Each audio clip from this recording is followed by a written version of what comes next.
तो हरियाणा विधानसभा चुनाव को लेकर वोटिंग आज होनी है और ऐसे में सभी 90 विधानसभा सीटों पर वोटिंग होगी। 90 सीटों पर लड़ रहे हैं 1031 उम्मीदवार, 20,629 उम्मीदवार जो मतदान केंद्र हैं उन पर उम्मीदवारों के लिए वोटिंग की जाएगी। 8 अक्टूबर को चुनावी परिणाम आएंगे। तो बड़ी खबर आपको बता रहे 1031 कैंडिडेट्स हैं, उम्मीदवार हैं जो चुनावी मैदान में हैं। 90 सीटें हैं हरियाणा विधानसभा की और ऐसे में 7 बजे से आपको एक एक तस्वीर दिखाएंगे हर एक पोलिंग स्टेशन की, पोलिंग बूथ की, कि कैसे जो वोटर्स हैं वो वोट करने के लिए पहुंच रहे हैं। हरियाणा में पिछले 10 साल से यानी कि 1 दशक से बीजेपी की सरकार है और बीजेपी की कोशिश है कि एक बार फिर से वो जीत की हैट्रिक लगाए।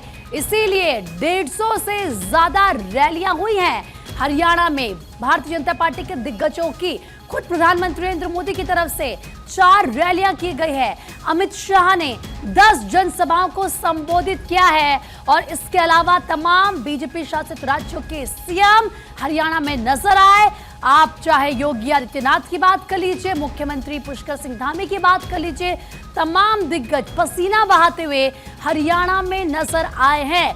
कहा जा रहा है कि 1.5 दर्जन से ज्यादा ऐसी सीटें हैं जिन पर सीधा सीधा कड़ा मुकाबला है कांग्रेस और बीजेपी के बीच में।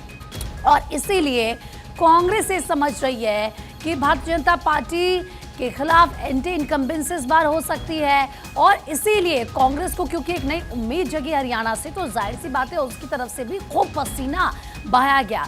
राहुल गांधी लगातार हरियाणा में नजर आए एक्टिव, प्रियंका गांधी नजर आ रही थी, रैलियां की जा रही थी, जनता से वोट की अपील की जा रही थी। तो वहीं दूसरी तरफ खुद मोर्चा बीजेपी की तरफ से पीएम ने संभाला, जेपी नड्डा ने संभाला, गृह मंत्री अमित शाह ने संभाला, योगी आदित्यनाथ ने संभाला और तमाम दिग्गज भी वहां पर नजर आए।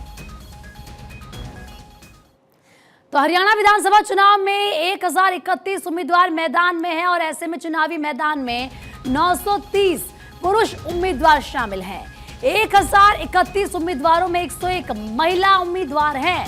इसके अलावा 464 उम्मीदवार निर्दलीय लड़ रहे हैं। तो देखिए किस तरीके से, अगर यहाँ पर महिलाओं की बात करें, पुरुषों की बात करें, तो पुरुषों की अगर हम आंकड़ों की बात करें तो 930 पुरुष उम्मीदवार शामिल हैं इस बार इलेक्शन में। जिन उम्मीदवार कैंडिडेट्स की हम बात करें तो वहीं महिलाओं की भी भागीदारी दिख रही है। 101 महिला उम्मीदवार हैं पार्टियों की तरफ से जिनको मैदान में उतारा गया है और देखना होगा कि नारी शक्ति का जादू कितना चलता है। वैसे आप देखिए, जब भी हम बात करते हैं महिला वोटर की, आधी आबादी की, तो कहा जाता है कि बीजेपी का साइलेंट वोटर ये होता है। अब ऐसे में आज कैसे घर से बाहर निकलकर लोग आते हैं, खासतौर पर महिलाएं आती हैं, पुरुष आते हैं, फर्स्ट टाइम वोटर्स आते हैं, ये देखना बहुत दिलचस्प होगा।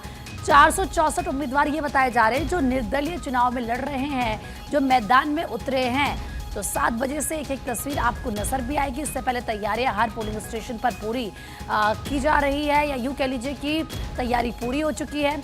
और हमारे तमाम रिपोर्टर, भारत 24 के जो रिपोर्टर्स हैं वो ग्राउंड जीरो से आप तक एक एक तस्वीर को पहुंचाएंगे।